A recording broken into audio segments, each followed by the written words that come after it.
Hello everyone, welcome to the channel. So dear students, आज के इस वीडियो में हम डिस्कस करने वाले हैं फिजियोलॉजी ऑफ रिप्रोडक्टिव सिस्टम में हमारा first topic that is spermatogenesis. तो जो बच्चे चैनल पे नए हैं मैं उनको बता दूं, मैं इस चैनल पे बीएससी नर्सिंग फर्स्ट सेमेस्टर के बच्चों के लिए लेक्चर अपलोड करती हूँ, जिसमें से कि एनाटॉमी ऑफ रिप्रोडक्टिव सिस्टम के लेक्चर मैं ऑलरेडी अपलोड कर चुकी हूँ।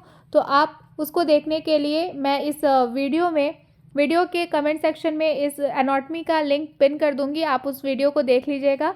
और अभी के लिए आप अपने साथ notebook, blue pen, black pen लेके बैठो, क्योंकि मैं ऑन स्क्रीन नोट्स शेयर करूंगी। उस नोट्स को आप नोट डाउन कर लेना और जो मैं एक्सप्लेनेशन आपको बता रही हूँ, जो टॉपिक्स मैं एक्सप्लेन करूँगी, उसको ध्यान से सुनना, ठीक है।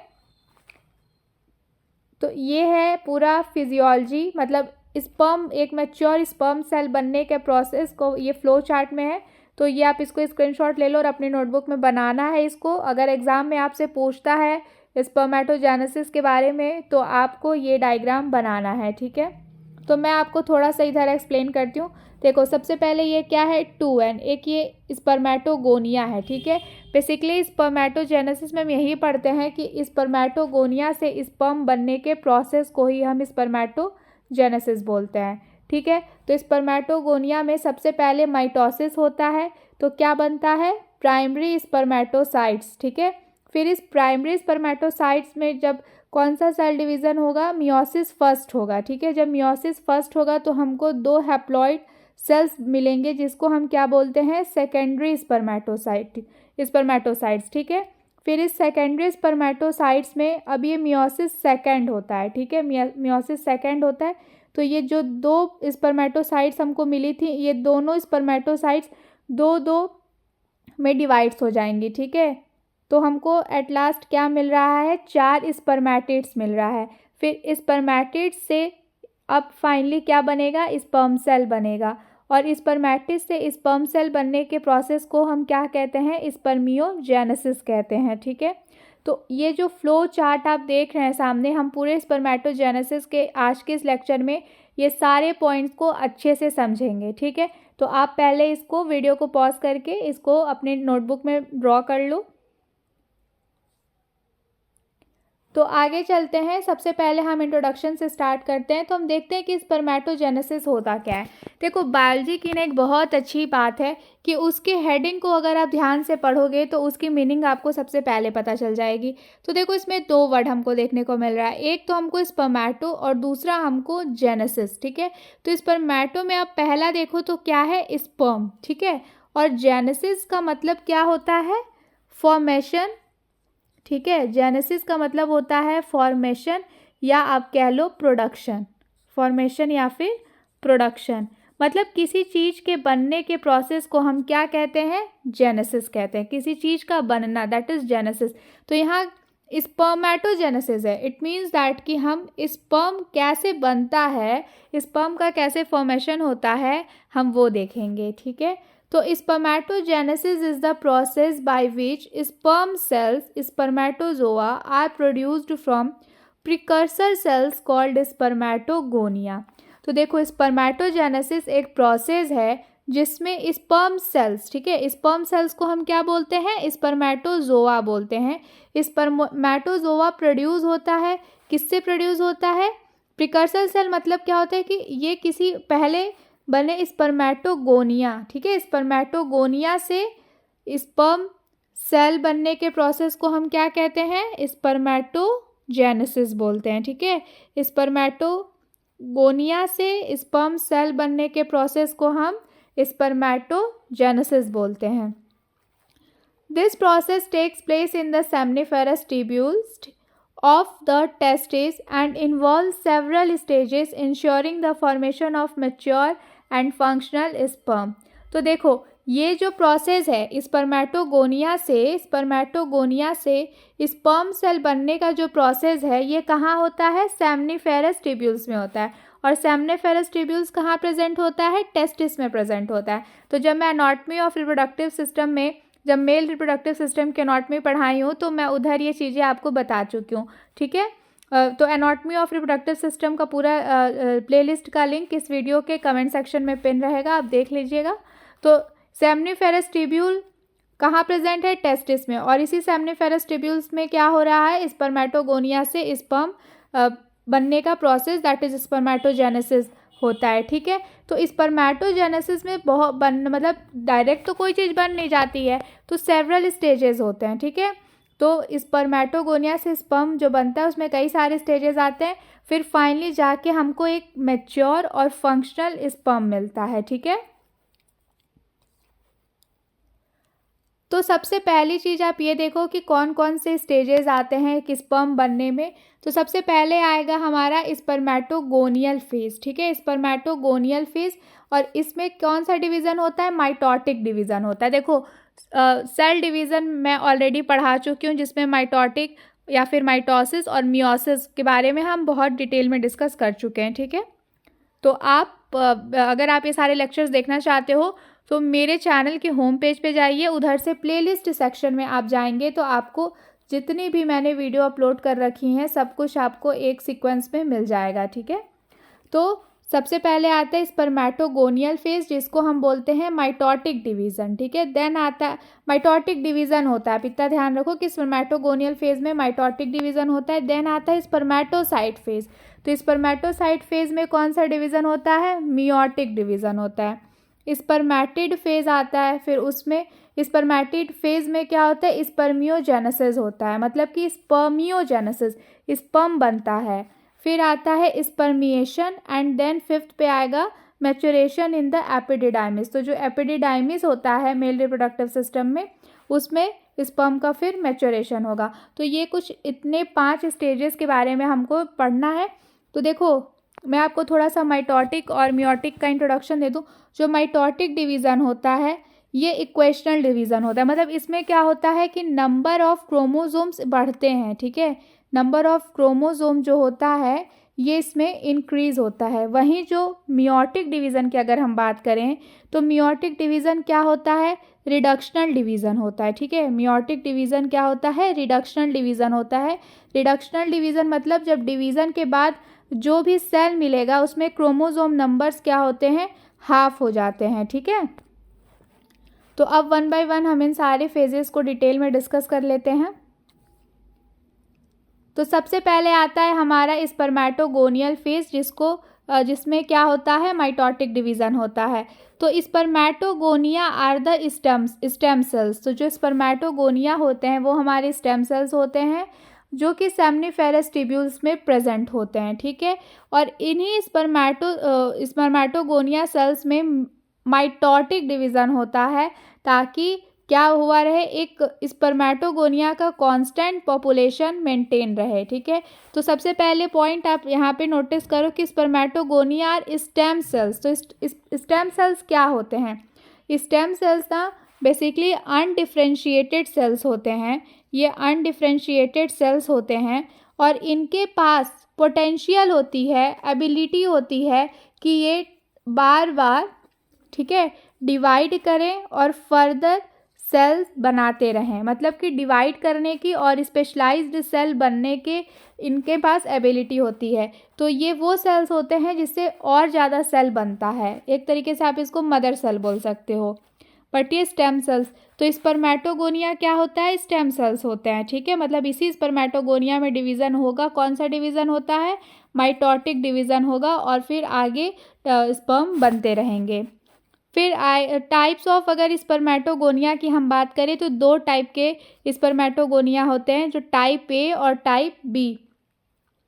तो जो टाइप ये ए सेल होता है, स्पर्मेटोगोनिया का जो टाइप ए सेल होता है वो स्टेम सेल बना रहता है, ताकि वो और टाइम के साथ डिवाइड करता रहे और फर्दर स्पर्म सेल्स बनाता रहे। ठीक है, मतलब कि टाइप ए सेल बनाते रहे, मतलब इस स्टेम सेल्स हमेशा रहेगा, स्पर्मेटोगोनिया हमेशा प्रेजेंट रहेगा, ताकि हमेशा स्पर्म का प्रोडक्शन कॉन्टिन्यूसली होता रहे। ठीक है, तो टाइप ए जो होता है वो स्टेम सेल बना रहता है, वो चेंजेस नहीं आते हैं, और वो स्टेम सेल क्या करता है, हमेशा स्टेम सेल बनाता रहता है। तो जितने ज़्यादा स्टेम सेल्स बनते रहेंगे उस स्टेम सेल्स में उतना बार स्पेशलाइज्ड सेल यानी कि स्पर्म सेल उससे बनता रहेगा। देन टाइप बी क्या आता है, this cells differentiate into primary spermatocytes. देखो हमको स्पर्मेटोगोनिया में 2 टाइप का सेल मिल रहा है, ठीक है। ये रहा मान लो स्पर्मेटोगोनिया, इसमें हमको 2 टाइप का सेल मिल रहा है। एक सेल को हम क्या कह रहे हैं, एक सेल स्टेम सेल बना रहेगा और ये स्टेम सेल बार बार डिवाइड होकर के क्या बनाएगा, स्पर्मेटोगोनिया ही बनाएगा। और फिर ये स्पर्मेटोगोनिया का एक जो डिवीज़न हो रहा है वो क्या बन जाएगा, प्राइमरी स्पर्मेटोसाइट्स बनेगा, प्राइमरी स्पर्मेटोसाइट्स। अब ये प्राइमरी स्पर्मेटोसाइट्स आगे डिवाइड करेगा और फिर डिवाइड करते करते मैच्योर सेल बनेगा और ये बाकी स्पर्मेटोगोनिया तो ये स्टेम सेल, एक सेल डिवाइड होकर स्टेम सेल जो बन रहा है वो तो कंसिस्टेंट रह रहा है, तो वो बार बार उसमें डिवीज़न होता रहेगा और बार बार आगे प्राइमरी स्पर्मेटोसाइट्स बनेंगे, फिर वो प्राइमरी स्पर्मेटोसाइट्स सेकेंडरी स्पर्मेटोसाइट्स बनेंगे, फिर इस तरीके से करके हमको आगे जाके मैच्योर सेल का डिवीज़न होता, मतलब मैच्योर सेल बनता रहेगा, फॉर्मेशन उसका होता रहेगा। अब आता है स्पर्मेटोसाइट फेज। अब स्पर्मेटोसाइट फेज में क्या होता है, मियोटिक डिवीज़न होता है। तो primary spermatocyte that is type B spermatogonia mature into primary spermatocyte. तो देखो स्पर्मेटोगोनिया 2 टाइप का था, पहला टाइप ए था, दूसरा टाइप बी था। जो टाइप ए था वो दोबारा से स्टेम सेल बन जा रहा था, ठीक है, और जो टाइप बी था स्पर्मेटोगोनिया का वो प्राइमरी स्पर्मेटोसाइट बन रहा था, किसमें, ठीक है। तो वही चीज़ यहाँ पे लिखी हुई है, दिस सेल्स अंडरगो मियोसिस। अब जो टाइप बी स्पर्मेटोगोनिया का टाइप बी सेल जो प्राइमरी स्पर्मेटोसाइट बना है, अब इस प्राइमरी स्पर्मेटोसाइट में कौन सा सेल डिवीज़न होगा, मियोसिस होगा, ठीक है।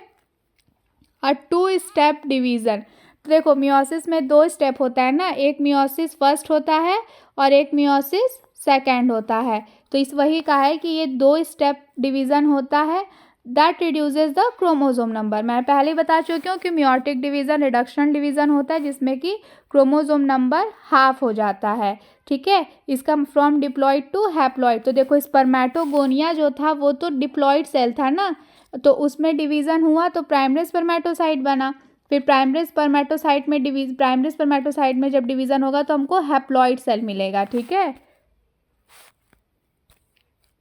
अब आगे आता है मियोसिस। देखो अभी जैसे कि देखो इसमें हम क्या देखे हैं कि ये 2 स्टेप है, ठीक है, ये 2 स्टेप डिवीज़न होता है मियोसिस डिवीज़न। तो हम इसके दोनों स्टेप को देख लेते हैं, मियोसिस फर्स्ट और मियोसिस सेकंड। तो मियोसिस फर्स्ट में क्या होता है, primary spermatocyte undergoes the first meiotic division to form 2 secondary spermatocytes each with half the chromosome number haploid.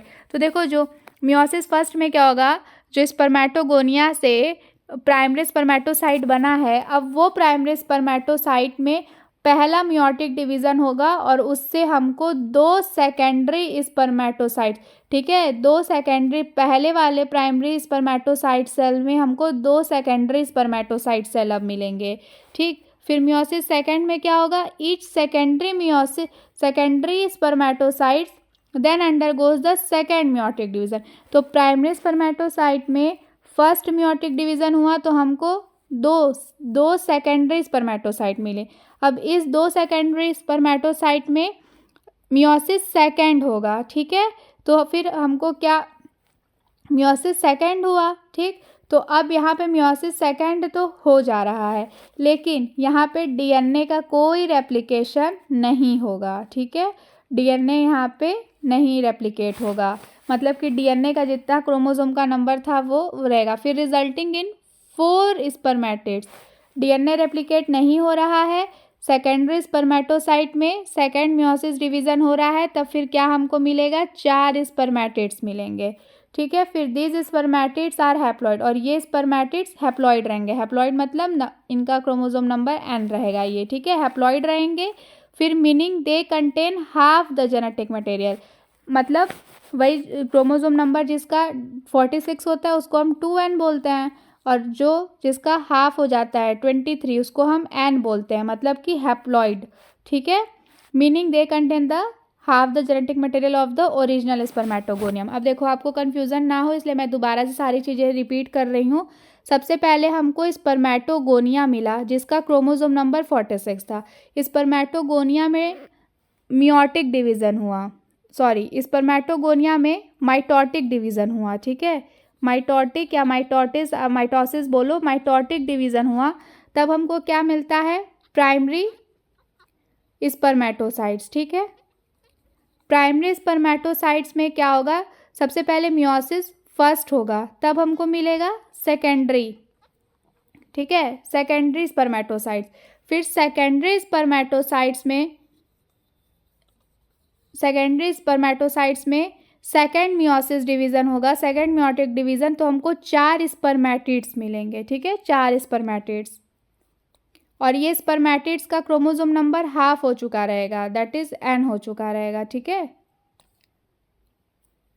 अब स्पर्मेटिड फेज आता है। अब ये भी हमको 4 स्पर्मेटिड मिला ना सेकेंडरी स्पर्मेटोसाइट में, जब मियोसिस सेकेंड हुआ तो 4 स्पर्मेटिड हुआ, इसका मतलब अब हमको कौन सा फेज आ चुका है, स्पर्मेटिड फेज, जिसको स्पर्मियोजेनेसिस, मतलब यहाँ पे एक्चुअल में स्पर्म बनेगा। तो देखो, spermatids undergo significant morphological changes in a process called spermiogenesis transforming into a spermatozoa mature sperm cell.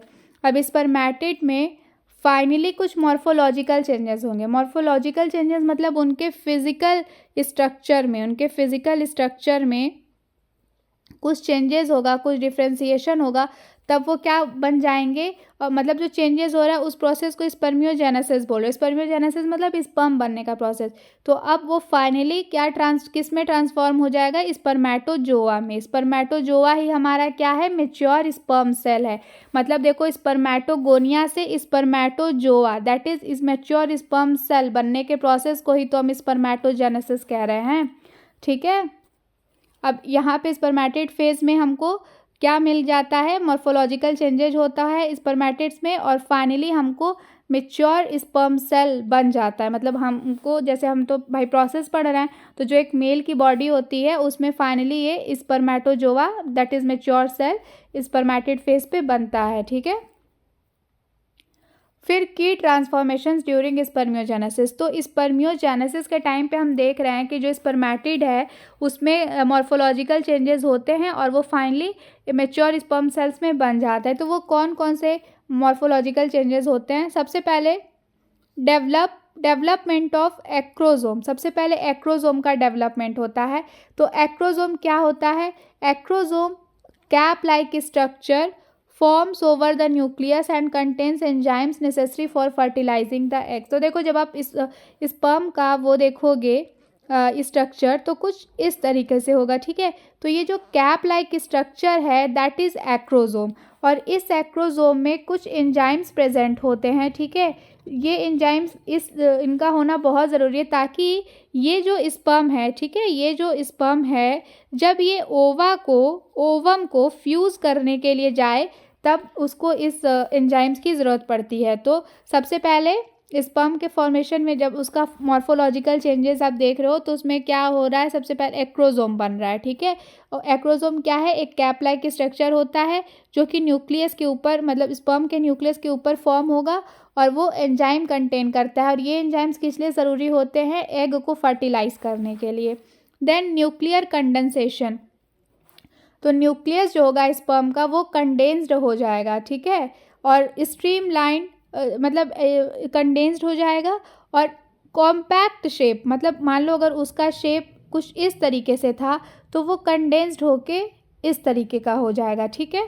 Then formation of the flagellum, फिर क्या बनेगा, फ्लैजेलम। तो देखो, जब भी आप स्पर्म का स्ट्रक्चर देखते हो तो कुछ इस तरीके से होता है ना, तो फ्लैजेलम यही होता है, जो उसकी आप इजी लैंग्वेज में बोलो तो जो उसकी पूँछें होती हैं दैट इज़ फ्लैजेलम, ठीक है।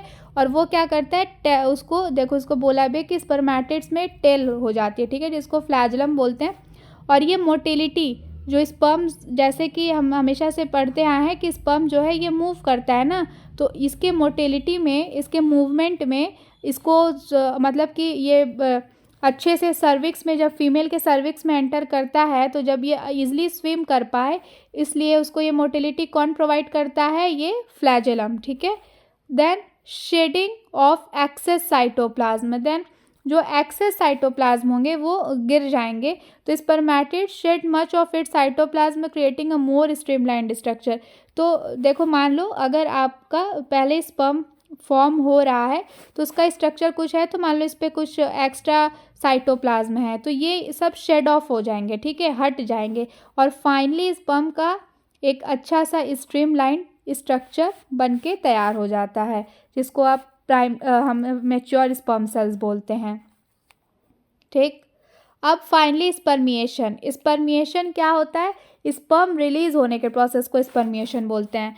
तो once spermatids have undergone spermiogenesis, तो जब स्पर्मेटिड फाइनली स्पर्मियोजेनेसिस करा के मैच्योर स्पर्म सेल बना दे रहा है, तो इसका मतलब कि वो फुली स्पर्मेटोजोआ, मैच्योर स्पर्मेटोजोआ बन गया। ठीक है, तो अब ये क्या होगा? ये सर्टोली सेल से रिलीज होगा। सर्टोली सेल क्या होता है? Nurse cells in the seminiferous tubule. तो अब यहाँ नर्स समझ के आप क्या कहते हैं, इसको बीएससी नर्सिंग वाली नर्स मत समझ लेना। नर्स का मतलब है वो सेल्स जो नरिशमेंट प्रोवाइड करते हैं। ठीक है, तो सर्टोली सेल, ये सेमनीफेरस ट्यूब्यूल्स में सर्टोली सेल प्रेजेंट होता है जो स्पर्म को नरिशमेंट प्रोवाइड करता है। ठीक है, into the lumen of the seminiferous tubule. तो देखो होता क्या है, सबसे पहले इस पर हमने अभी थोड़ा देर पहले देखा कि स्पर्मेटिड में स्पर्मियोजेनेसिस के प्रोसेस से एक मैच्योर स्पर्मेटोजोआ बन जाता है। ठीक है, तो स्पर्मेटोजोआ बनने के बाद वो कहाँ जाएगा? वो सर्टोली सेल से रिलीज हो जाएगा और ठीक है, और फिर सेमनीफेरस ट्यूब्यूल के ल्यूमेन में चला जाएगा। तो सर्टोली सेल क्या है भाई? सर्टोली सेल्स वो सेल्स होते हैं जहाँ पे स्पर्म को नरिशमेंट मिलता है। तो नरिश हो गया अच्छा खासा मजबूत स्पर्म सेल, फिर अब सेमनीफेरस ट्यूब्यूल के ल्यूमेन में चला जाएगा। ठीक है, तो these spermatozoa are still immobile and will mature further in the epididymis. तो सेमनीफेरस के ल्यूमेन में आ करके अभी ये इमोबाइल रहेंगे, इसमें कोई मूवमेंट नहीं होगा, लेकिन टाइम के साथ साथ इनमें फर्दर मैच्योरिटी आएगी और एपिडिडाइमिस तक पहुंचते पहुंचते इनमें मोटिलिटी स्टार्ट हो जाएगी। ठीक है, then maturation in the epididymis. तो एपिडिडाइमिस में पहुंच के कैसे इसका मैच्योरेशन होता है हम देखते हैं। तो spermatozoa undergo further maturation while travelling through the epididymis. तो जब स्पर्म सेल एपिडिडाइमिस में आया तो वहाँ पे इसका फर्दर मैच्योरेशन हो रहा है, जहाँ पे उसको मोटिलिटी गेन हो जाएगी। ठीक है, और एग को फर्टिलाइज करने की एबिलिटी पूरी तरीके से उसमें आ जाएगी, मतलब अब वो पूरी तरीके से मैच्योर हो जाता है। कहाँ पहुँच के? एपिडिडाइमिस में। तो एपिडिडाइमिस क्या है? जब आप मेल रिप्रोडक्टिव सिस्टम का एनाटॉमिकल स्ट्रक्चर पढ़ोगे तो उधर आपको पता चल जाएगा। ठीक है, तो this maturation process can take several days and include changes in the membrane and addition of proteins that are crucial for the sperm's ability to interact and penetrate an egg during fertilisation. तो जब तक ये sperm cell epididymis में रहेगा तो उसके maturation के process में कुछ दिन लगते हैं। ठीक है, तो उसमें क्या होता है कि टाइम के साथ साथ उसकी मेम्ब्रेन में चेंजेस होते रहेंगे और साथ ही साथ कुछ एडिशनल प्रोटीन्स उसमें जुड़ते जाएंगे। और ये प्रोटीन्स किस लिए काम आते हैं? स्पर्म को एबिलिटी प्रोवाइड करने में, ताकि वो जब फर्टिलाइजेशन के टाइम पे एग से मिले तो उसको अच्छे से पेनिट्रेट कर पाए और जो फर्टिलाइजेशन का प्रोसेस है वो ईजिली कैरी आउट हो पाए। ठीक है, अब टाइमलाइन ऑफ स्पर्मेटोजेनेसिस। तो एक मैच्योर स्पर्म सेल को बनने में कितना टाइम लगता है? तो the entire process of spermatogenesis takes about 64 to 74 days. तो 64 से लेकर के 74 दिन तक का एक स्पर्म, फाइनली एक स्पर्म बनने के में 64 से 74 मीन्स 64 से 74 डेज लग जाते हैं।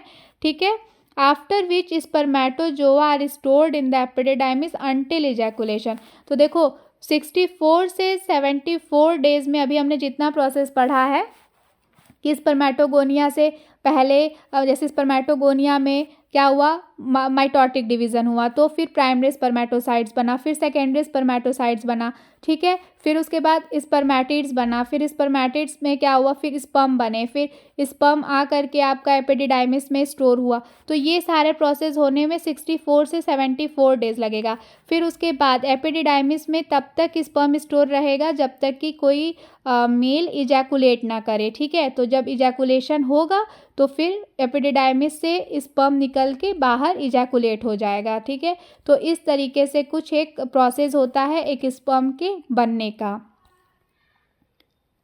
Regulation of spermatogenesis. तो स्पर्मेटोजेनेसिस को के बनाने में कौन कौन का कैसे कैसे बनता है, ठीक है, कौन कंट्रोल करता है, हम देखते हैं। तो सबसे पहले spermatogenesis is regulated by several hormones. तो कुछ हार्मोन्स हैं जो एक स्पर्म के को बनाने के प्रोसेस में अपना मतलब जो भी उनका कंट्रीब्यूशन होता है वो कर देते हैं। तो कौन सा हार्मोन होता है? Follicle stimulating hormone, that is the FSH, stimulates the Sertoli cells. FSH क्या करता है? सर्टोली सेल को स्टिमुलेट करता है। और अभी हमने थोड़ा देर पहले ही पढ़ा है कि सर्टोली सेल्स वो सेल्स होते हैं जो स्पर्म्स को नरिशमेंट प्रोवाइड करते हैं, ठीक है, which provide support and nourishment to developing a sperm cell. तो जो फॉलिकल स्टिमुलेटिंग हार्मोन होता है वो सर्टोली सेल को कहता है कि भाई तुम स्पर्म को सपोर्ट करो और उसको नरिशमेंट प्रोवाइड करो, अच्छे से स्पर्म सेल बनाओ, ठीक है। फिर ल्यूटिनाइजिंग हार्मोन क्या करता है? Stimulates the leading cells to produce testosterone which is essential for spermatogenesis. जो एक मेल की बॉडी में ल्यूटिनाइजिंग हार्मोन क्या करता है कि वो लीडिंग सेल्स को स्टिमुलेट करता है। लीडिंग सेल्स क्या करता है? टेस्टोस्टेरोन बनाता है। अब यही टेस्टोस्टेरोन बहुत ज़्यादा इंपॉर्टेंट होता है ताकि जो स्पर्मेटोजेनेसिस का प्रोसेस है, मतलब कि एक स्पर्मेटोगोनिया से स्पर्म बनने का प्रोसेस है, वो ईजिली और अच्छे से इफेक्टिवली हो पाए। अब जिस मेल इंडिविजुअल की बॉडी में टेस्टोस्टेरोन की कमी रहेगी उनमें इनफर्टिलिटी देखने को मिलती है, क्योंकि भाई टेस्टोस्टेरोन है ही नहीं तो स्पर्म बन नहीं पा रहा है, तो ऑब्वियस सी बात है स्पर्म नहीं बन पाएगा तो इनफर्टिलिटी आएगी। फिर टेस्टोस्टेरोन की बात करें तो ये की हार्मोन होता है, ठीक है, सबसे मेन हार्मोन यही होता है। एक मतलब क्यों मेन है? In the development of male secondary sexual characteristics and promotion of spermatogenesis. जो टेस्टोस्टेरोन होता है ये जो मेल होते हैं, ठीक है, उनका ये की हार्मोन होता है, क्योंकि ये उनमें सेकेंडरी सेक्सुअल कैरेक्टरिस्टिक्स भी डेवलप करते हैं, साथ ही साथ स्पर्मेटोजेनेसिस के प्रोसेस को भी प्रमोट करते हैं। मतलब इनकी क्या रिस्पॉन्सिबिलिटी होती है? पहली रिस्पॉन्सिबिलिटी होती है कि ये जो एक मेल है उसमें सेकेंडरी सेक्सुअल कैरेक्टरिस्टिक का डेवलपमेंट कराएं, और दूसरा जो स्पर्मेटोजेनेसिस मतलब स्पर्मेटोगोनिया से स्पर्म सेल्स बनने का जो प्रोसेस है वो अच्छे से प्रॉपरली हो पाए। Then inhibin hormone, inhibin hormone क्या करता है? ये सर्टोरी सेल्स के द्वारा प्रोड्यूस होता है। सर्टोरी सेल्स इनहिबिन को प्रोड्यूस करता है, that helps regulate FSH level through negative feedback. और मेल की बॉडी में इनहिबिन क्या करता है? नेगेटिव फीडबैक मैकेनिज्म के थ्रू एफएसएच के लेवल को रेगुलेट करता है। मतलब कि फॉलिकुलर स्टिमुलेटिंग हार्मोन, ठीक है, ल्यूटिनाइजिंग हार्मोन, टेस्टोस्टेरोन और इनहिबिन, ये चारों हार्मोन एक साथ मिलके एक दूसरे के साथ कोऑर्डिनेट करके फाइनली एक मैच्योर स्पर्म सेल बनाते में हेल्पफुल होते हैं, ठीक है। फिर की स्ट्रक्चर्स इन्वॉल्व, तो फाइनली एक स्पर्म बनने में कौन कौन से की स्ट्रक्चर्स या फिजियोलॉजिकल बोल सकते हो या बायोलॉजिकल स्ट्रक्चर्स इन्वॉल्व हैं। तो सबसे पहले है सेमनीफेरस ट्यूब्यूल। तो सेमनीफेरस ट्यूब्यूल बेसिकली वो साइट होता है जहाँ पे स्पर्मेटोजेनेसिस का प्रोसेस कंडक्ट हो रहा होता है। देन आता है सर्टोली सेल्स। तो मैं बताई हूँ कि सर्टोली सेल्स क्या करता है? स्पर्म सेल को वो सपोर्ट प्रोवाइड करता है और नरिशमेंट प्रोवाइड करता है ताकि स्पर्म अच्छे से डेवलप हो पाए, ठीक है। और क्या करता है और कैसे देता है? तो ये ब्लड टेस्टिस बैरियर के थ्रू क्या करता है? स्पर्म सेल्स को सपोर्ट और नरिशमेंट प्रोवाइड करता है। देन लीडिंग सेल, तो लीडिंग सेल्स कहाँ पे भाई लोकेटेड होता है? ये सेमनीफेरस ट्यूब्यूल्स के आउटसाइड पर लोकेटेड होता है और ये टेस्टोस्टेरोन को प्रोड्यूस कराता है। और टेस्टोस्टेरोन क्या करता है? लीडिंग मतलब कि इसी से क्लियर हो जाता है, ल्यूटिनाइजिंग हार्मोन टेस्टोस्टेरोन प्रोड्यूस कराएगा और टेस्टोस्टेरोन ही तो मेल की बॉडी में secondary sexual character as well as एक मैच्योर स्पर्म सेल बनाने का काम कर रहा है। देन एपिडिडाइमिस, तो एपिडिडाइमिस वो स्ट्रक्चर होता है जहाँ पे स्पर्म मैच्योर होता है और अपनी मोटिलिटी मतलब अपने मूवमेंट की एबिलिटी को गेन करता है, ठीक है। फिर spermatogenesis is a continuous and finely regulated process ensuring the production of a large number of sperm for potential fertilisation. तो देखो स्पर्मेटोजेनेसिस जो है ना ये कॉन्टिन्यूअस प्रोसेस है, मतलब मेल की बॉडी में ये कॉन्टिन्यूअस प्रोसेस है और बहुत ही फाइनली रेगुलेटेड, मतलब पूरे हार्मोन्स वो बहुत मतलब साथ में कोऑर्डिनेट होके बहुत ही अच्छे तरीके से इसके रेगुलेशन में काम करते हैं वो, और ये इंश्योर करते हैं कि लार्ज नंबर ऑफ स्पर्म जो है वो प्रोड्यूस हो पाए, ताकि एक जब भी फर्टिलाइजेशन हो, मतलब पोटेंशियल फर्टिलाइजेशन का ये मतलब है ताकि फर्टिलाइजेशन अगर होता है तो अच्छे से एग को फर्टिलाइज करने के लिए स्पर्म एलिजिबल रहे। ठीक है, so this is all about today's video. Thank you so much for watching this video. अगर आपको कोई भी डाउट रहे तो आप एक बारी फिर से मुझे कमेंट सेक्शन में मतलब ज़रूर बताइएगा। साथ ही साथ मैं कॉन्टैक्ट डिटेल्स भी मेंशन कर दूँगी, आप उधर भी बता सकते हो। और मैं दोबारा से एक बारी स्लाइड्स आपको चला देती हूँ आपके लिए, ताकि हमने कौन कौन से टॉपिक्स पढ़े हैं वो आप देख लो। ठीक है, और मैं जो नोट्स दे रही हूँ ना, देखो ये जो जैसे कि आप स्पर्मेटोजेनेसिस हो गया, oogenesis हो गया, ये सारे टाइप के जो टॉपिक्स होते हैं इससे शॉर्ट आंसर आने के चांसेस बहुत हाई होते हैं।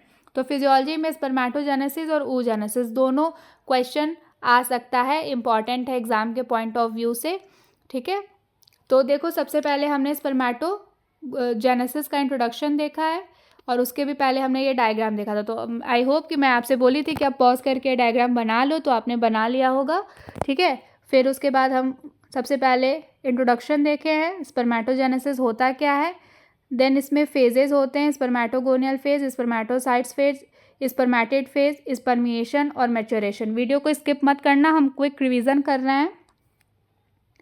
देन सबसे पहले स्पर्मेटोगोनियल फेज आता है। ठीक है, जहाँ पे माइटोटिक डिवीज़न होता है, यानी कि स्पर्मेटोगोनिया जो होता है वो 2n होता है। फिर उसके बाद आता है हमारा स्पर्मेटोसाइट फेज, जिसमें मियोटिक डिवीज़न होता है, मतलब अब जो मिलेगा वो हमको हैप्लॉइड मिलेगा, दैट इज़ n मिलेगा। फिर उसमें मियोसिस फर्स्ट और मियोसिस सेकेंड दोनों होता है। फिर सेकेंडरी स्पर्मेटोसाइट्स के बाद स्पर्मेटेड फेज आएगा, जिसमें स्पर्मियोजेनेसिस, स्पर्म बनता है। फिर कुछ ट्रांसफॉर्मेशन होते हैं स्पर्मियोजेनेसिस में, कुछ मॉर्फोलॉजिकल चेंजेस होते हैं, जिससे फाइनली एक मैच्योर स्पर्म सेल मिल जाता है। ठीक है, फिर स्पर्मिएशन, जब स्पर्मेटिड बन जाता है तब वो सर्टोली सेल से निकल करके सेमनीफेरस ट्यूब्यूल के ल्यूमेन में जा कर के स्टोर होता है, एंड फिर उसके बाद तब वहाँ पर भी ये इमोबाइल रहता है, लेकिन फिर उसके बाद वो एपिडिडाइमिस में जाता है।